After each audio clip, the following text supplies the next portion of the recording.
안녕하십니까. 신동호의 문화형 토론 6강 시작하겠습니다. 지난 시간에 저희가 공부한 게 바로 고조선과 진국 그리고 부여와 고구려의 상관관계를 공부했습니다. 그래서 고조선과 진국, 부여와 고구려는 결국 같은 민족, 같은 문화를 이어온 같은 민족이라고 했습니다. 그럼 이제 이번 시간에는 그러면 그렇게 이제 이루어질 수 있는 원동력이 뭐였겠어요? 바로 부여와 고구려가 건국되었기 때문이잖아요.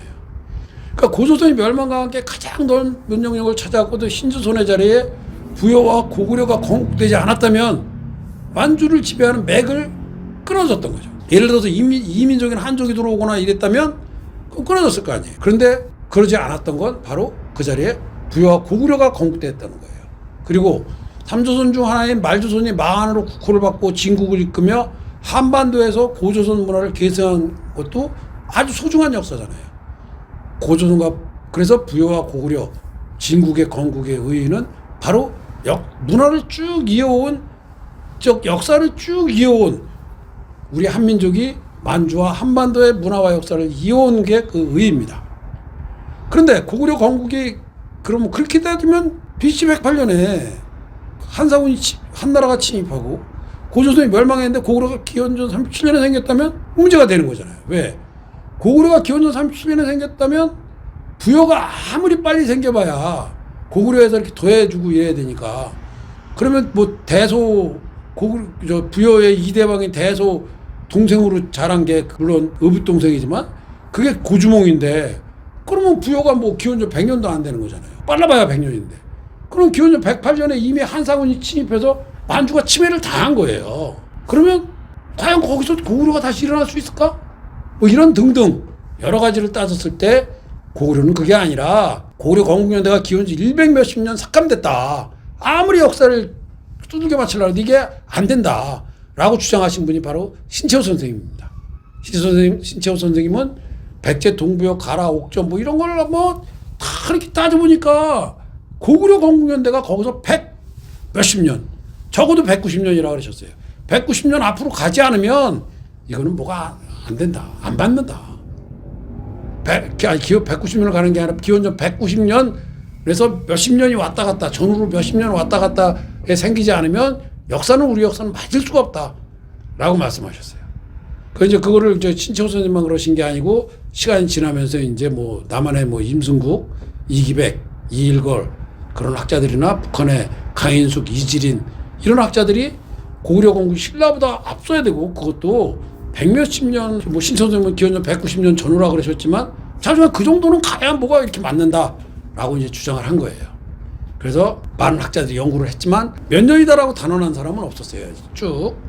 그런데 고구려 건국연대가 왜 중요하냐는 얘기를 했죠. 우선 기원전 108년에 고구려가 없었다면 37년에 생겼다면 한사군이 과연 만주에 안 들어왔겠냐. 만주에 들어왔으면 진짜 한반도까지 들어왔을 수도 있는 거고 그러면 지금 식민사학자들이 주장하는 대로 지금의 평양에다 한사군을 설치했을 수도 있는 거고 그러면 과연 그들이 거기서 그렇게 오랫동안 랑랑구 같은 경우 랑랑구는 400여 년을 존속했는데 그들이 거기 살았다면 영토 문화에 영향을 끼치지 않았을까? 뭐 등등 이렇게 해서 그게 아니다. 고구려 건국연대를 바로잡아야 된다.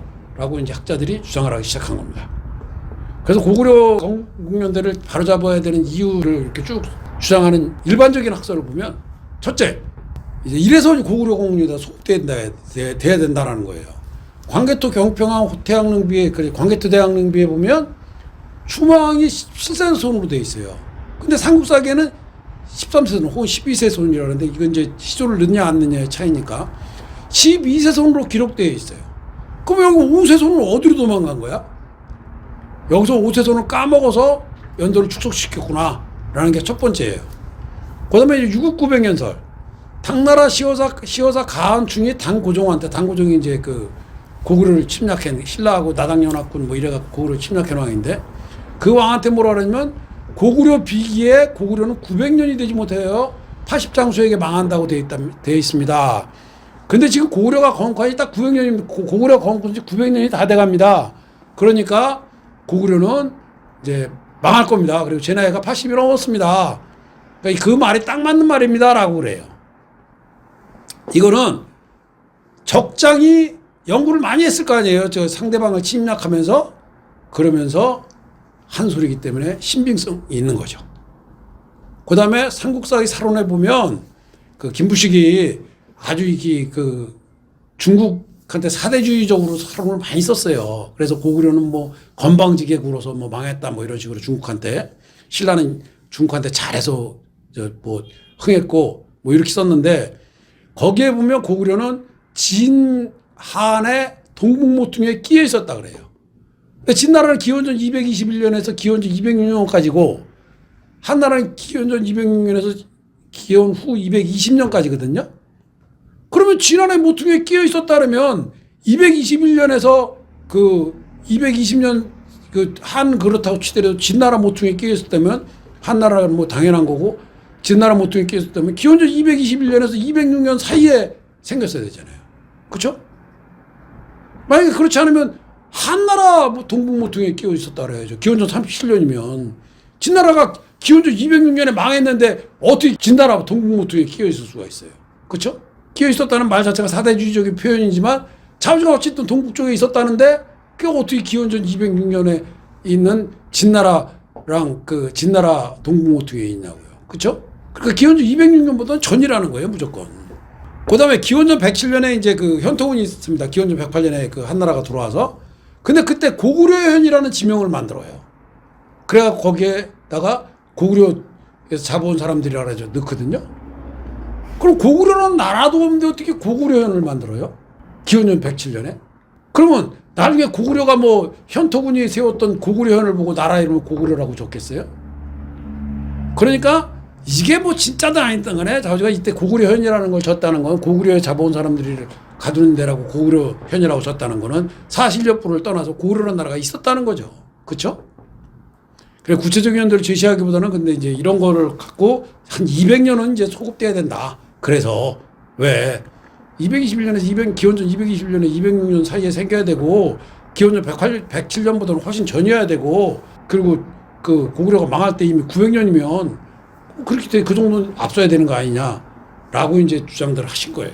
그런데 그거를 구체적으로 주장한 게 손영정입니다. 손영정 북한 학자인데 북한 손영정도 똑같아요. 6,900년서 고구려현의 기록, 또 삼국사기 사론, 그리고 광개토능비 17세손 이런 것들을 종합해 볼 때 고구려는 역사가 앞당겨져야 된다. 그런데 광개토대왕능비에 유류왕이 세자로 대주류왕이 그 왕업을 계속 발전한 걸로 기록되어 있는데 삼국사기에는 유류왕과 대주류왕이 없다는 점에서 이제 착안을 해서 북서와 위서의 주몽의 아들, 손자, 증손자로 시려의 여율, 막내가 나오고 차례로 왕위를 이어받았다는 기록을 근거로 해서 이름을 두 가지로 부르는 왕들을 찾아서 자 이게 뭐라고도 부르고 뭐라고도 불렀다라고 그러면 이거는 두 왕을 합하면서 그만큼 연대를 삭감해 먹은 거다. 쉽게 말하면 30년씩 해 먹었으면 30년으로 짬뽕을 해서 두 왕을 짬뽕하면서 30년 해 먹은 거란 거다. 그래서 이게 200여 년이 축소된 거다. 그래서 유류왕조에 유류왕이 포함됐으니까 요거 하나. 대무신왕조에 대주류왕이 포함됐으니까 요거 하나. 여룰이 경우도 유류왕에 포함시켰고 모본왕의 이름을 딴 해류에서 에루왕이 모본왕에 포함됐다. 이렇게 이제 네 사람을 찾아냈다고 주장하면서 근데 한 명은 도저히 찾을 수가 없다. 라고 그러면서 고구려 건국연대는 이 네 명을 찾으니까 네 명은 찾았지만 좌우지간 삭감된 건 5세손이니까 그 5세손이 누렸던 근데 이제 그 삼국사기에는 5세손을 전부 더해. 삼국사기에 그 이렇게 형제끼리 왕이 된 경우도 있잖아요. 그러니까 그 5세손을 더해 보니까 그 왕이 10명이더라.